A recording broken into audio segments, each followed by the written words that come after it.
تا فضل و هنر آینه پرداز نشد، ز اقبال در بروی کس باز نشد. فولاد بر آهن شرف از جوهر یافت، به علم ز جنس خویش ممتاز نشد. درود به جمع شما بیننده های عزیز و ارجمند، علاقمندان، آنهایی که با خواهش و ذوق تمام شو برنامه های اینتלקتوالی را پیگیری میکنید. ما بازم روبروی شما هستیم در نشر نوی برنامه اینتלקتوالی میزون خیرات، در برنامه‌ای که اسکانورد تلویزیونی است و سوال برای دریافتی کلمه پیشنهاد می‌گردد. یادآور می‌شویم برنامه مذکور جهت سزاوار استقبال گرفتن جشن 30 سالگی استقلال دولتی جمهوری تاجیکستان با مقصد ارزگذاری به تاریخ و فرهنگ، زبان دولتی، سینمای ملی و دستگیری‌های پیوسته پیشوای ملت پرزیدنت جمهوری تاجیکستان محترم امامعلی رحمان منظوری شما می‌گردد. باید یادآور شد که در این برنامه جوانان با خواهش و ذوق خویش می‌آیند و کوشش می‌کنند دانش و مهارت خویش را در جستجوی کلمه‌ها بسنجند و امروز در برنامه ما اشتراک می‌ورزند یک گروه خواهشمندان دانشجویان فعال بسیار هم با خواهش و ذوق دانشجویان دانشگاه ملی توچیکستان آمدند. حضور همه شما را به شو برنامه ذهنی میزان خیرات خیر مقدم میگوییم. خوش آمدید. بیایید اکنون در آغاز برنامه یک معرفی کوتاه میکنیم، کمی شناس میشیم. انیقترش در برنامه امروزه ما جوانان از کدام بخش اشتراک میورزند و پس آن ما میگذاریم به شرط های برنامه و ما سوال ها رو پیشنهاد میکنیم. مرحمت، دسته رو کی معرفی میکند؟ سلام و درود خود رو به تمامی کارمندان تلویزیون سینما میرسونم. خیلی که میبینه دسته ما از 7 نفر اعضا عبارت میباشد و دسته رو من معرفی میکنم.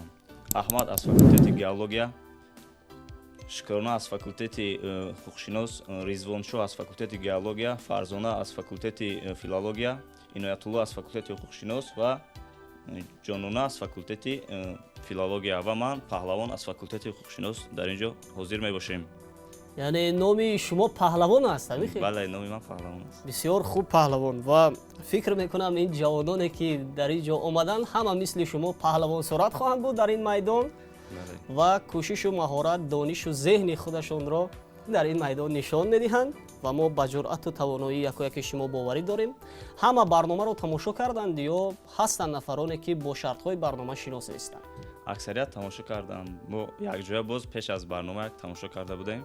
خیلی که شما گفتید ما با ذوق بلند در اینجا قرار داریم حضور. بله، میسازد بار دیگر از شرط های برنامه برای بیننده که شاید بار اول برنامه ما رو تماشا میکند یادآور شویم. در برنامه میزون خیرات در موسم سیوم ما 7 سوال جهت انتخاب نمودن 3 اشتراکچی در دور اول پیشنهاد میکنیم. یعنی از 7 نفر شما کسی پیش دستی میکند، با دانش و مهارت خویش تکیه میکند، با مقدار زیادی سوال ها جواب های درست پیشنهاد میگرداند، با دور دوم را خط میگیرد. در دور دوم با نفران انتخاب شده ما 3 سوالی پیشنهاد میکنیم.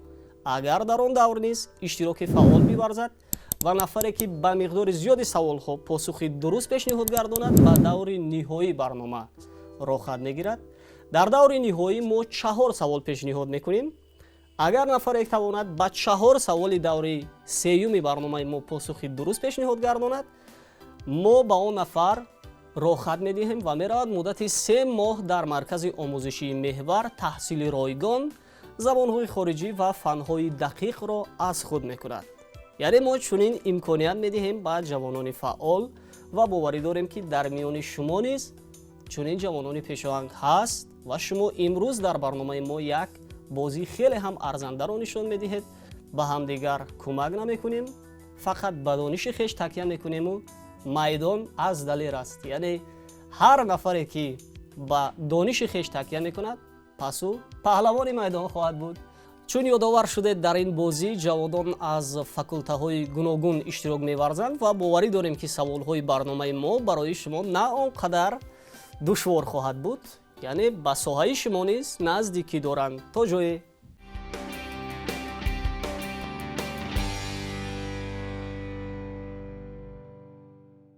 سوال اول رو اکنون ما پیشنهاد میکنیم.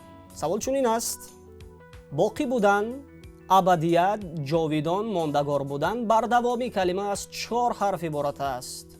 پایداری، استواری، هستی، پایندگی، موجودیت، حیاتی به انتها، زندگی جاوید، عمری دائمی.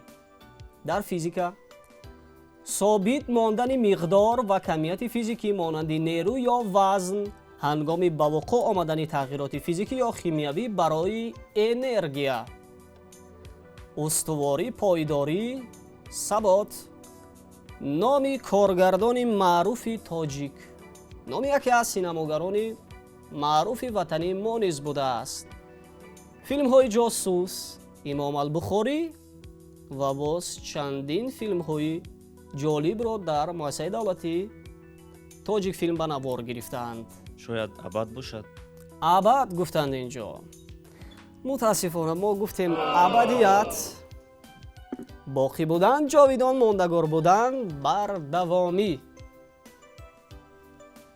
چی میگویند؟ شاید هستی باشد. هستی گفتند. هستی گفتند. ما برای شما یک کمک دیگر میکنیم. همین کلمه در سرود ملی ما آمده است. فکر میکنم که همه شما سرود ملی رو میدونید. هست یعنی شاعری خلقی ما گلنظر کلدی حیات باشه. حیات یعنی شاید بقا باشد. بقا. چه خیلی بقا اکنون؟ بقا ابدی مونده بقا. بله ما گفتیم پایداری، هستی، پایندگی. شما چی خیلی اثبات میکنید اکنون؟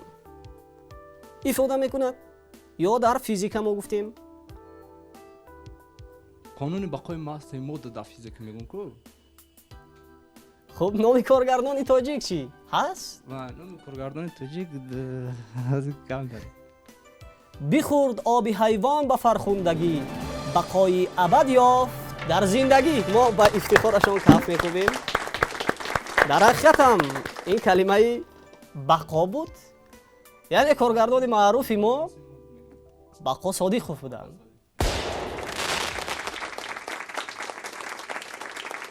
یک شروعچی ما علاقه یک جواب درست دارن. اگر توانند با یک سوال دیگر پاسخی درست پیشنهاد گردونند، پس امکانیت پیدا میکنند تا اینکه در دور دوم شرکت بیورزند و در دور اول تا جای با سوالهای بعدی دیگر حقوق ندارند که پاسخ پیشنهاد گردونند. یعنی دیگرها باید باز دانش و مهارت خویش را بسنجند.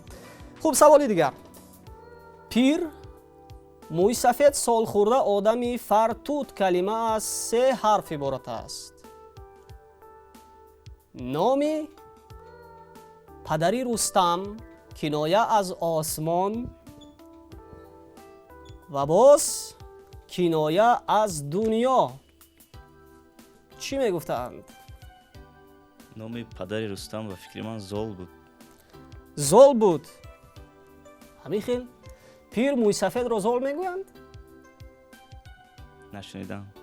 نشنیدید. چی خوش گفت زال به فرزند خویش، شدیدش پلنگ افکن و پیلتن. با افتخارشان کف میکنیم. در حقیقت هم این کلمه زال بود.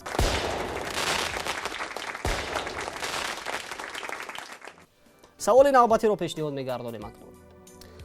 پای ایز عقیب پس قفا دنبال کلمه از 4 حرف عبارت است. از پای رفتن، از عقیب رفتن، نشان، علامت، یادگاری، خاطره، ثمره، نتیجه را نیز میگفتند. مرحمت شما. با فکر من شاید اثر باشد. اثر گفتند اینجا.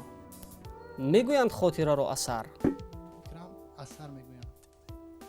میگویند از مهرش اگر خبر نیابی، زود است که از او اثر نیابی. واقعا با افتخارشان کف میکنیم.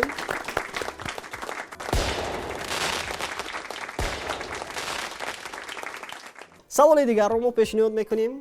مرادف کلمه اصل شهد کلمه از 7 حرف عبارت است. با عمر یک جایه استفاده شود. شیرینی حیات را میگفتند. یعنی هم شیرینی حیات را ifade میکرده از کلمه مذکور، هم اصل شهد را نیز. در شعر و غزلیات و بیت های ادیبان ما این کلمه بسیار سر استعمال است. چی میگویند؟ شاید شکرانه باشد. شهد و شکر. شکرانه میگویند. مرحمت شما. شهد و شکر گه؟ شهد و شکر میگفتند. مرحمت باز کی وریان دارد؟ دوران کودکی دانشجویی بهترین لحظه های شیرینی حیات است. خوشحالانه باشه. خوشحالانه میگویند. خوشحالانه 7 حرف شد. ما گفتیم کلمه از 7 حرف عبارت است. اصل شهد. شاید زندگی باشه. زندگی. اصل این زندگی است. یعنی اگر اصل نباشد پس زندگی شیرین نمی شود. باز کی وریانت دارد؟ بین باشد. انگوبین گفتند اینجا. سخنگر خود همه سحری مبین است. فراوان موم و اندک انگوبین است. ولی ما افتخارشون کف میکنیم. واقعا این کلمه انگوبین بود.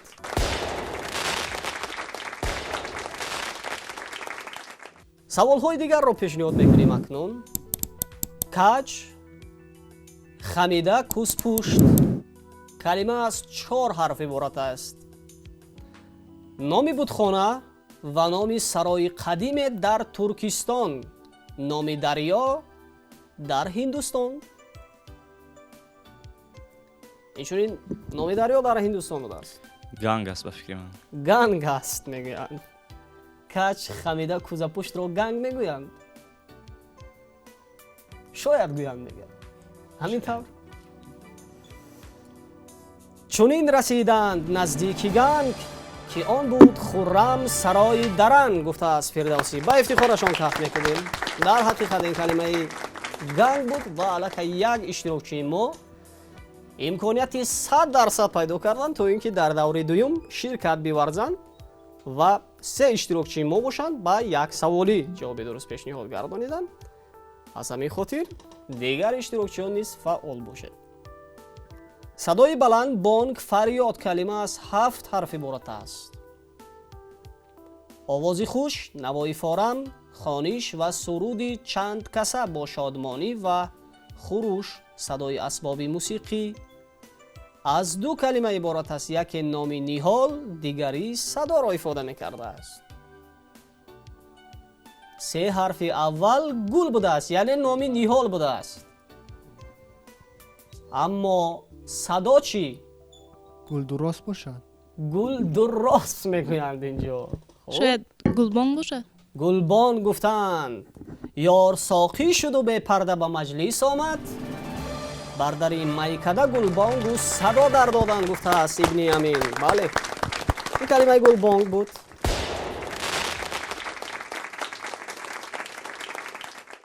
محکمه اداره دولتی وزارتخانه کلمه از 5 حرف عبارت است. جمع آمد و مجلس مشورت دولتی کوشک قصر.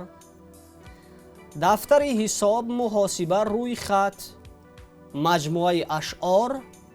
مجموعه که غزلیات و تمام اشعار یک شاعر غیر از داستان در آورده می شود. چی می گفتند اکنون؟ دیوان باشد. دیوان گفتند اینجا. زیروی خشم دادانگاه فرمان که آرند آن زنان را تا به دیوان، یعنی تا به قصر حاضر گفتند. با افتخارشان کرد. واقعا یک اشتراکچی ما نیست. بعد دور دوم را خط گرفتند.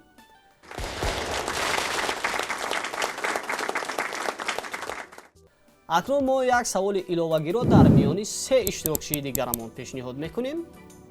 3 اشتراکچی که انیخترش با یک سوالی جواب درست داده اند. ماده سوزنده زرد رنگ که از آن کانها حاصل میکنند کلمه از 6 حرف عبارت است. کبریت.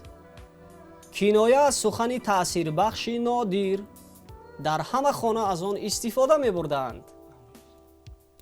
چون ما در اینجا آگاه شدیم که از بخش گیالوگ نیز در اینجا اشتراک می ورزند بچه ها. شاید انگلیش باشه. انگشت گفتند. متاسفانه ما گفتیم در همه خانه از آن استفاده می بردند. اکنون فکر کنید در کدام لحظه استفاده می بردند در خانه ها؟ هیزم. هیزم میگویم. متاسفانه گوگیرد باشه. از گوگیر استفاده میبرن که هوای چش رو زردش کم میکنن با چی میکنن؟ از کبریت یعنی اولتینگوگیر. اولتینگوگیر. خب میگویند اولتینگوگیر. اولتینگوگیر. پس این گوهر چون آتش بیند بگدازد ки гугирди вай оташро ёрӣ кунад. гуфтааст ибни Ямин. ба ифтихорашон пахш мекунем.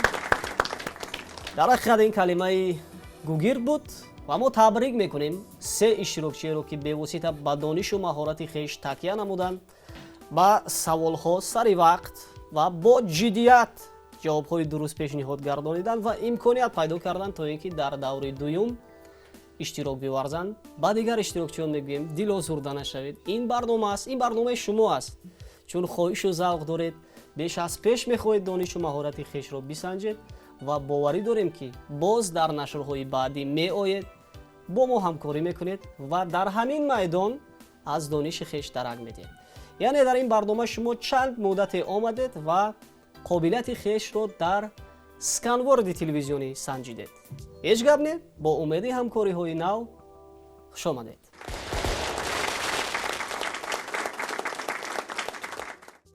дӯстони иззатманд, шумо идомаи шоу барномаи зеҳнии мизони хиратро тамошо мекунед. ҳамин тавр мо дар даври аввал 7 савол ҷиҳати интихоб намудани 3 иштирокчӣ пешниҳод намудем ва 3 иштирокчиро интихоб кардем. акнун месазад бо онҳо шинос шавем. марҳамат, худатонро шинос кунед.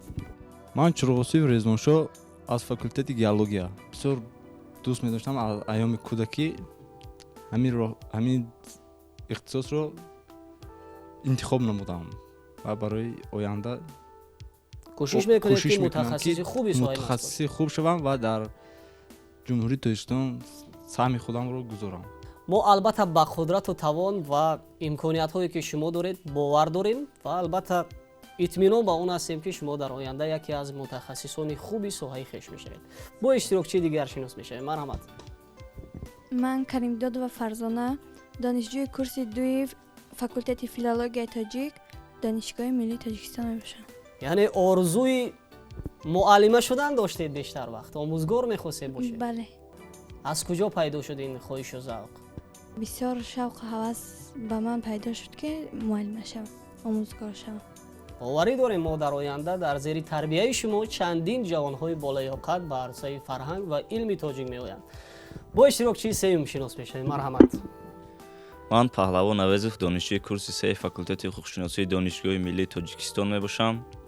паҳлавон, биёед дар бораи ихтиёр кардани пешаи ҳуқуқшиносӣ бигӯед ки тавсияе ки буд, хоҳишу завқи худатон буд шояд ё наздикон гуфтанд ки бояд шумо дар оянда ҳуқуқшинос шавед. ин касби ҳуқуқшиносиро ман худам интихоб кардам ва албатта наздиконам маро дастгирӣ карданд. ба ин соҳа дохил шудам ва мехоҳам ба ватани худам хизмат кунам. яъне ин соҳаи бисёр пурмасъулият аст. аз ҷавонон серталабӣ ва кӯшиши заҳмати зиёдро талаб мекунад ва боварӣ дорем ки шумо дар роҳи расидан ба орзуҳои хеш собит қадамона ҳаракат мекунед. ташаккур.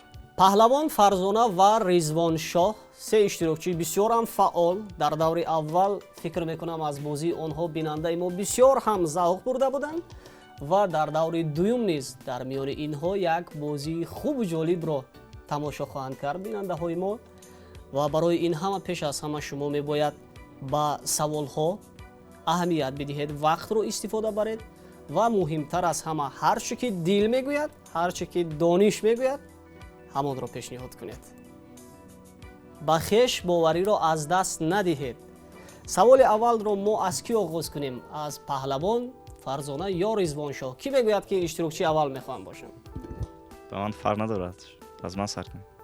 паҳлавон мегӯяд биёед аз ман оғоз кунед. ман кӯшиш мекунам паҳлавонона ба саволҳо ҷавоби дуруст пешниҳод гардонам ва саволи аввал низ пешниҳод мешавад ба паҳлавон. савол чунин аст: сапедии субҳ сапедадам бомдод субҳдам калима аз 4 ҳарф иборат аст. номи ҷашнвораи байналмилалӣ, яъне ҷашнвораи синамоӣ. албатта филмҳои зиёди истеҳсоли ватани мо дар он ширкат варзиданд. вариантҳо ҳаст ё аз вақт истифода мебаред? аз вақт истифода мебарам. аз вақт истифода мебарам паҳлавон ва шумо 10 сония вақт дар ихтиёр доред. вақт рафт.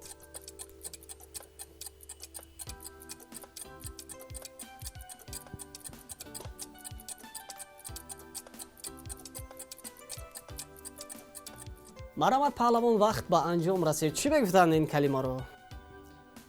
шояд файз бошад. Файз? шумо каме наздик омадед то ҷое. шояд сада бошад. Сада мегӯянд. ҷашни сада. яъне сапедии субҳ, бомдод, субҳдамро сада мегуфтанд ва боз ҷашнвораи байналмилалии синамоӣ низ сада ном дорад. ҳамин хел?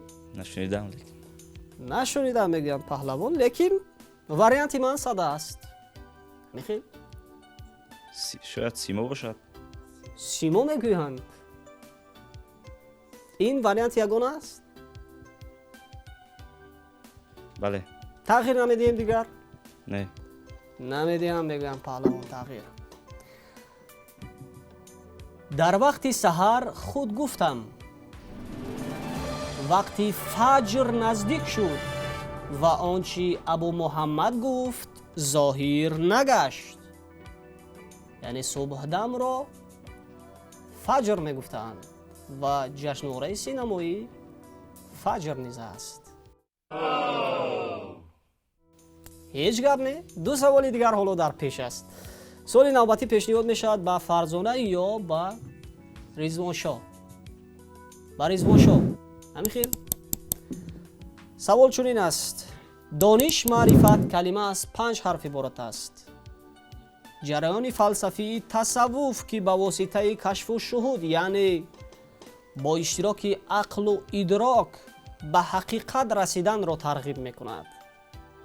шинохтан, донистан номи нашриёт будааст.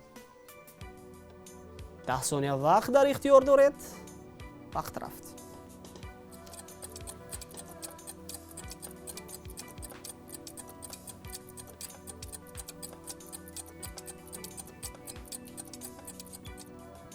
ҷавоби ягона чӣ аст? ирфон бошад шояд. яъне дониш маърифатро ирфон мегӯянд? воқеан? аз зоҳиди худбин маталаб наши ирфон. ин дури гаронмоя ба дасти дигарон аст. ба ифтихорашон каф мекунем. воқеан ин калимаи ирфон будааст.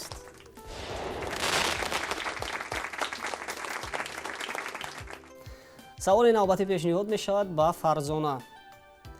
миён миёни кӯҳ, тангнои кӯҳ калима аз 5 ҳарф иборат аст. нишебӣ, нишебӣ, талу тепа, хамгашт, ҳар чуқурие ки дар миёни ягон чиз ба вуҷуд омадааст. тасмаи чармин ё абрешимин ки ба миён мебанданд. пештоқ, пешайвонро низ калимаи мазкур ифода мекардааст. вариантҳо ҳаст ё аз вақт истифода мебаред? 10 сония вақт дар ихтиёр доред то ин ки фикр кунед. вақт рафт.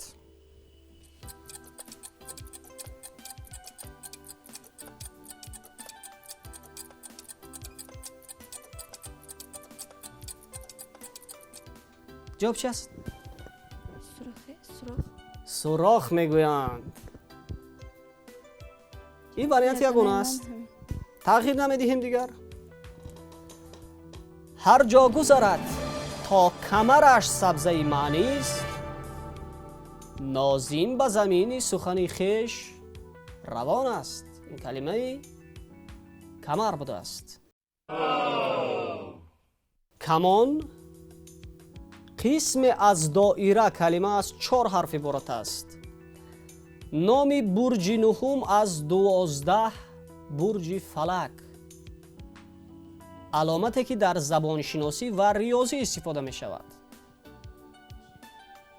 номи бурҷи нуҳум аз 12 бурҷи фалак. шояд шумо дар зери ҳамин бурҷ ба дунё омада бошед. бурҷи нуҳум аз 12 бурҷи фалак чӣ аст?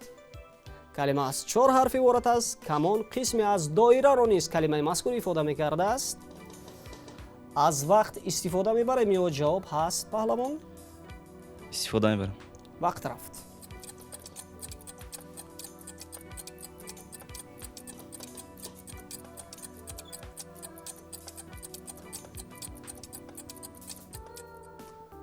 вақт ба анҷом расид паҳлавон. чӣ мегуфтанд ин калимаро? нуҳум бурҷ бошад, баъди میزان میشود، بعد میزان شاید دول باشد. یعنی این برج دول است. همین خیل علامتی که در زبان شناسی و ریاضی استفاده می شود. چی میگویم پهلوان؟ شاید قوس باشد. قوس باشد میگویم. اگر رفت و دول باشد چی؟ وارینتی اول قوس در ریاضی و زبانشناسی دیده می شود، نه که دول رو یگان بار نشنیدم. قوس از دیگر تأخیر نمیدهیم. نه. این وارینت یگانه است. بله. قوس اگر از تیر در زد دیو را، دلف پوراب است و زرعی میوه را. با افتخارشان کف میکنیم. در حقیقت همین کلمه قوس بوده است.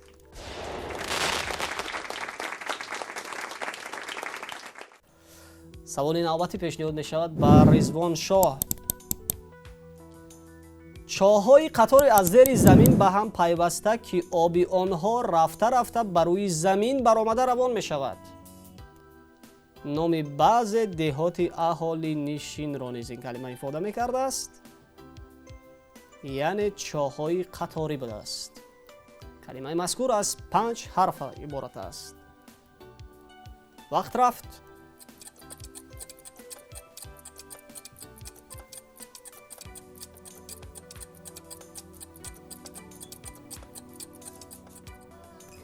وقت به انجام رسید چی میگفتند؟ شاید چشمه ها باشه. وقتی که چاه ها رفته رفته آب جوری میشه چشمه میگون. از زیر زمین که وقتی که آب میبره چشمه میگونده. یعنی بعض دهات اهالی نشین نیز نام چشمه را دارند. نمیخیر؟ بله شاید باشه. ما دیگر تأخیر نمیدیم. این وارینت یگانه است. نمیخیر؟ من فکر میکنم که چشمه باشه. وارینت یگانه من این چشمه میباشه. واصفی به این معنی چنین میگوید: از امور غریبه که در ترکستان مشاهده کردیم آن بود که امیر عرب در یک فرسنگی سیران 2 کارز جاری کرده بودند. یعنی این کلمه کارز بوده است. سوال نوبتی پیشنهاد می شود به فرزانه بانو. قلب درون دل باطن انسان کلمه از 5 حرف عبارت است. آنچه از دل می گذرد. اندیشه سیر راز نهانی در زبان شناسی جانشین با علاوه یک پسوندی ان نام دخترانه می شود. یعنی تا جای این سوال زمیره باشه. به شما نزدیک است. زمیر یعنی زمیره. یعنی آنچه از دل میگذرد ضمیر است. همین خیلی باشه. اگر پسوندی مانم زمیره نامی دخترانه میشه. نامی دخترانه میشده است. نامی یگان دوگانه تان را به خاطر آوردید. همین خیلی نه. معنای لغوی دل قلب یعنی ضمیر می باشد و اگر پسوندی را گذارم ضمیره می شود. به هست و نیست مرنجان ضمیر و خوش می باش که نیستی سرانجام هر کمال که هست. با افتخارشان کف می کنیم. در حقیقت این کلمه ضمیر بود.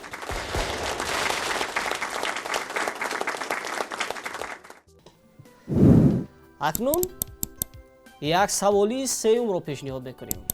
ترتیب و نظام کلمه از 7 حرف عبارت است. درست ساخته شدن، جابجا بردن کارها به ترتیبی، به ترتیب در آمدن، جای گرفتن. یعنی این کلمه معنی ترتیب، جابجا بردن کارها را با ترتیبی را، این چونین نظام را ifade میکرده است. ما گفتیم کلمه از 7 حرف عبارت است. 10 ثانیه وقت در اختیار دارید. وقت رفت.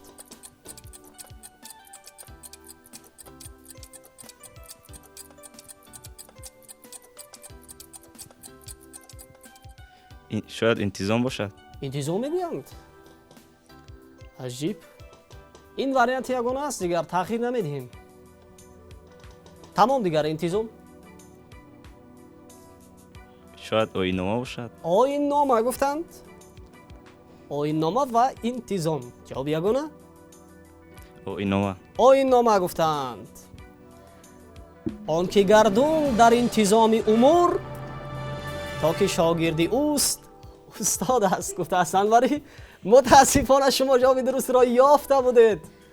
яъне калимаи интизом буд ҷавоби дуруст, вале истодагарӣ накардед ба варианти хеш ва гуфтед ин калимаи оиннома аст. ҳеҷ гап не. саволи навбатӣ пешниҳод мешавад ба Ризвоншоҳ.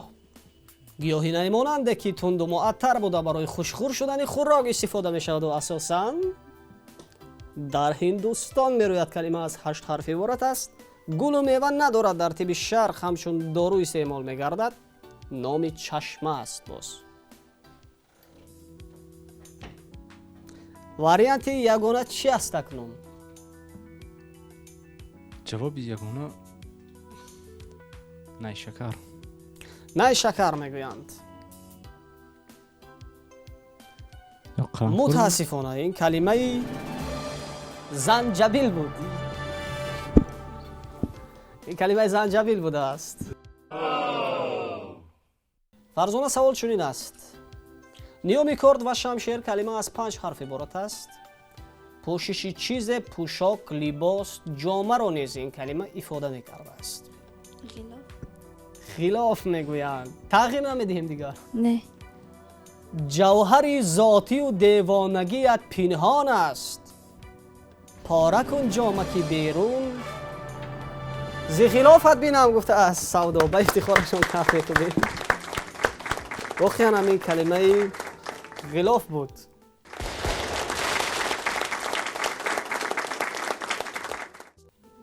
фикр мекунам бинандаҳои мо дар ин фурсат дар миёни се иштирокчии мо бисёр ҳам бозии ҷолибро тамошо карданд. бачаҳо ҳамагӣ бисёр истифода бурданд, донишу маҳорати хешро сари саволҳо андешаи ҷиддӣ ронданд, бозии хубро пешниҳод карданд. вале чӣ кунем ки бояд як нафар ба даври сеюм рохат бигиранд ва ин ҳам интихоб шуданд гулдухтаре ки дар миёни ду ҷавон писари мо буданд. ба ҳар дуи шумо ҷиҳати иштироки фаъол дар шоу барномаи зеҳнии Мизони Хират изҳори сипос мекунем ва аз ҷониби раёсати кор бо ҷавонон ва варзиши шаҳри Душанбе ба шумо сипосномаҳо ва аз ҷониби муассисаи давлатии телевизиони синамо китобҳои фарогири масъалаҳои театр ва синамои тоҷик тақдим мегардад.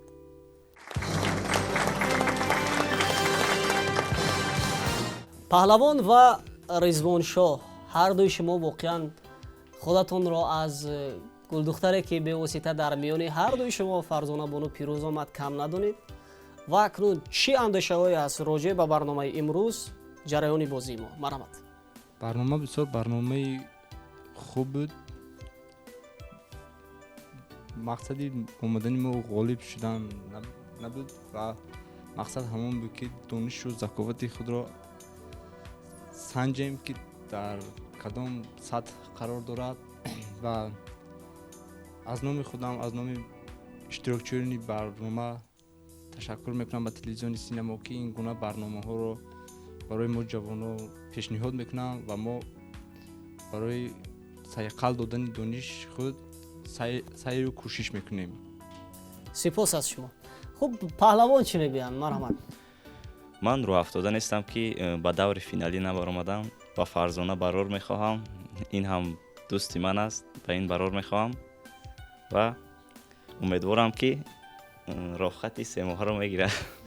бисёр хуб, таманнои бисёр хуб карданд ва паҳлавон то ҷои варианти дурустро ёфта буданд ба як савол, вале дар ҳамон ҷо яъне ба калимаи интизом, вале каме ҳамин ҷуръати паҳлавониятон нарасид то ин ки варианти дурустро интихоб кунед.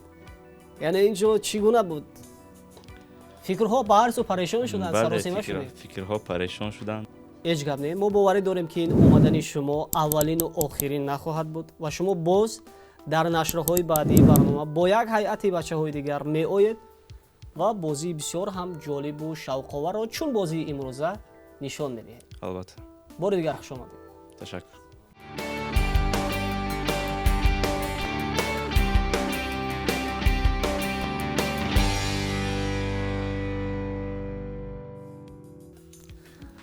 бинандаҳои азиз, шумо даври сеюми шоу барномаи зеҳнии Мизони Хиратро тамошо мекунед. ҳамин тавр фарзона каримдод ва дар миёни 6 нафар истодагарӣ намуданд ва омаданд ба даври ниҳоии барнома ва хеле ҳам бозии ҷолиб нишон доданд ва боварӣ дорем ки дар ин давр низ шумо аз бозии фарзонабону ҳаловат хоҳед бурд ва дар ин бахш мо ба фарзонабону 4 савол пешниҳод мекунем. Агар тавонанд ба 4 саволи барномаи мо андешаҳои ҷолиб, вариантҳои дуруст пешниҳод гардонанд, роҳхатро аз они худ мекунанд ва мераванд муддати 3 моҳ дар маркази омӯзишии меҳвар забонҳои хориҷӣ ва фанҳои дақиқро ройгон аз худ мекунанд. саволи аввал чунин аст: меҳр, дӯстдорӣ, ишқ, нағз дидан калима аз 8 ҳарф иборат аст. номи яке аз силсилафилмҳои ватанӣ, номи занона, номи коргардонзани тоҷик. муҳаббат. чӣ хел муҳаббат? номи ҳамон касе гуфтен муҳаббат ном дошт ва номи силсила филми тоҷик ҳам муҳаббат мебошад ки инро ман тамошо кардам.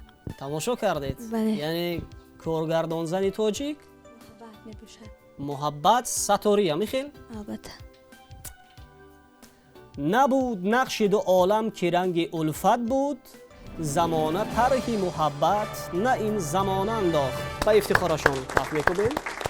дар ҳақиқатан ин калимаи муҳаббат бу саволҳои дигар акнун пешниҳод мешавад. 100 000 хеле зиёд, бисёри бисёр калима аз 3 ҳарф иборат аст. он ки кораш ҳисобӣ нест, аҳмақ, аблаҳ, нодон, сифла, фурӯмоя, либос ё порчаи кӯҳна ва пора пора, жандапӯш, гандапӯш, моеи самғдорӣ дар спирт, сухани беҳуда, гапи бемаънӣ, номи як қаҳрамони афсонавӣ будааст. боз 10 сония вақт дар ихтиёр доред, то ин ки фикр кунед вақт рафт.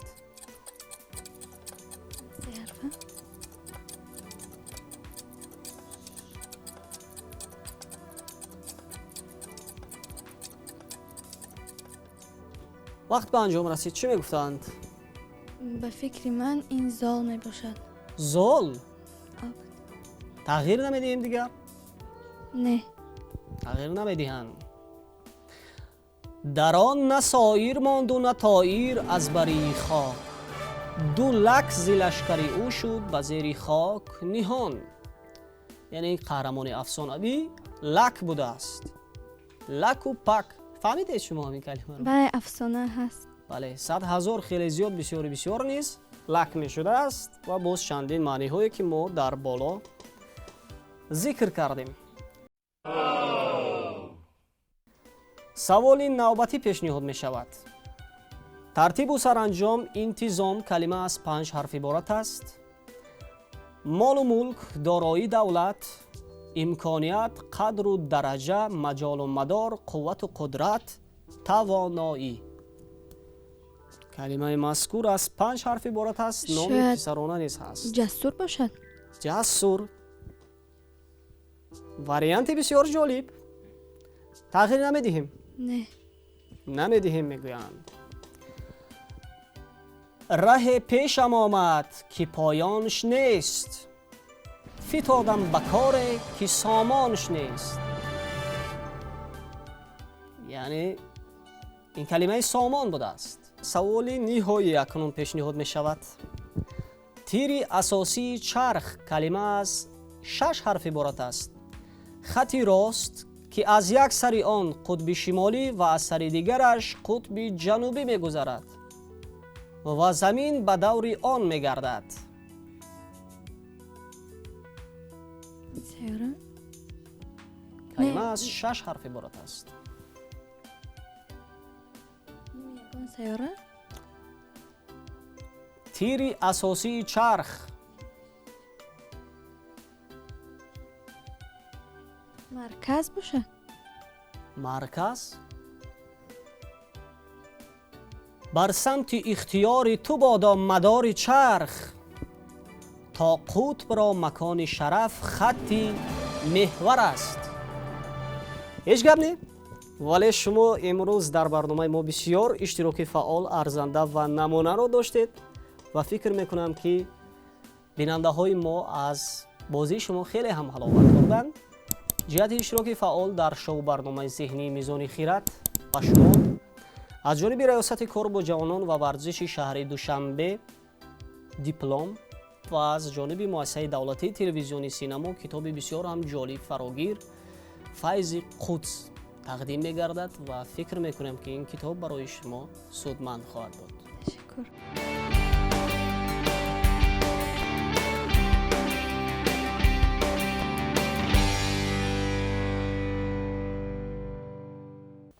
хуб фарзона бону, акнун мехостам андешаҳои худатонро кӯтоҳ роҷеъ ба бозии имрӯза ва бозии дигар дӯстонатон мегуфтед. миннатдории худро ба телевизиони синамо ва кормандони телевизиони синамо мерасонам ва дар ин ҷо иштирок кардани ман ғолиб омадан набуд ва мақсади асосии ман ин дониши худро санҷидан буд ва саволҳо он қадар душвор набуд, вале камтар вақт лозим буд ки мо фикр карда ҷавобҳоро пешниҳод намоем. яъне фарзона бону ба он назаранд ки ин омаданашон аввалину охирин нахоҳад буд ва барномаҳои дигар имконият медиҳад ки ба миқдори зиёди саволҳо посухгардонӣ мегӯянд ва мо низ ба натиҷаи ҳамкориҳои минбаъда изҳори боварӣ ва умед мекунем ва иштироки шуморо дар чунин барномаҳо интизор ҳастем. бори дигар хушомадед. Ташаккур. ба бинандае ки пайваста пайгирӣ аз шоу барномаи зеҳнии мизони хират мекунанд, акнун саволи тамошобинро пешниҳод мекунем. сарчашма сари об болоҷои дарё манбаъ калима аз 5 ҳарф иборат аст. ҷое ки об аз рудхона ба ҷӯй меояд. замини шуразоре ки дар биёбон аз дур ҳамчун об намоён мешавад. хаёли хом чизи нобуда ки кас беҳуда ба он умед мебанданд. нафароне ки аввалин мешаванд ва ҷавоби дурустро ба муассисаи давлатии телевизиони синамо пешниҳод мекунанд, онҳоро тӯҳфа интизор аст. бинандаҳои мо метавонанд барномаи моро дар сомонаи YouTube низ пайгирӣ кунанд. инҷо бинандаҳои азиз, барномаи мо ба анҷом мерасад. То дидори нав, сиҳатманду пирӯз бимонед. хайр.